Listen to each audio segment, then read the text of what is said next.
Hello friends, இன்னைக்கு market ரொம்ப மிக்ஸ்டாகவே இருந்தது.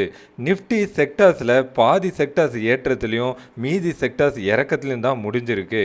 இண்டிசஸான மெயின் இண்டிசஸ் சென்செக்ஸ் நிஃப்டி ரெண்டுமே இறக்கத்தில் முடிஞ்சது.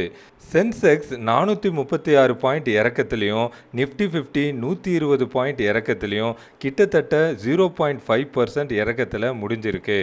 மார்க்கெட் தொடக்கத்தில் இறக்கத்தில் இருந்த நிஃப்டி அப்புறம் ஒரு சின்ன ரிக்கவரி கொடுத்தது.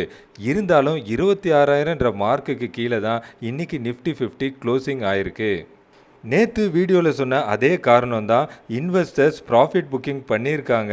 யூஎஸ் ஃபெட் மீட்டிங் நாளைக்கு இருக்கிறதுனால எச்சரிக்கையாக இருக்காங்க. அட்வான்ஸ் டிக்ளைன் டேட்டாவை பார்த்தாலும் அட்வான்சஸ் டிக்ளைனை விட அதிகமாக இருந்தாலும் 52 வீக் லோ ஸ்டாக் 400க்கு மேலே அதிகமாக இருக்குது. குறுக்க இந்த கௌஷிக் வந்தா அப்படின்ற மாதிரி ட்ரம்ப் அவர்கள் இந்தியாவிலேருந்து ஏற்றுமதி செய்யப்படுற அரிசிக்கு அதிக டேரிஃப் போடுவேன்னு சொன்னதுனால பாஸ்மதி ரைஸ் நிறுவனமான இந்த எல்டி ஃபுட்ஸ் இன்னைக்கு 5% வரைக்கும் இறங்கி அப்புறம் ஒரு சின்ன ரிக்கவரி கொடுத்துருக்கு.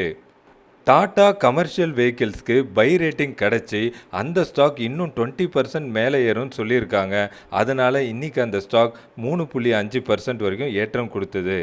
ஐடி நிறுவனமான கோஃபோர்ஜுக்கும் பை ரேட்டிங் கிடச்சி அதோட டார்கெட் ப்ரைஸாக 3000 கொடுத்துருக்காங்க.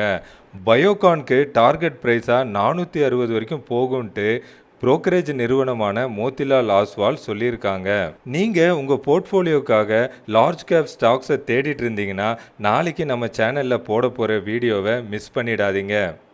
இந்த கண்டென்ட் பிடிச்சிருந்ததுன்னா வீடியோக்கு லைக் பண்ணுங்கள். இது மாதிரி கண்டென்ட்டை மிஸ் பண்ணாமல் பார்க்குறதுக்கு தமிழ் ஸ்டாக் பஸ் சேனலுக்கு சப்ஸ்கிரைப் பண்ணுங்கள்.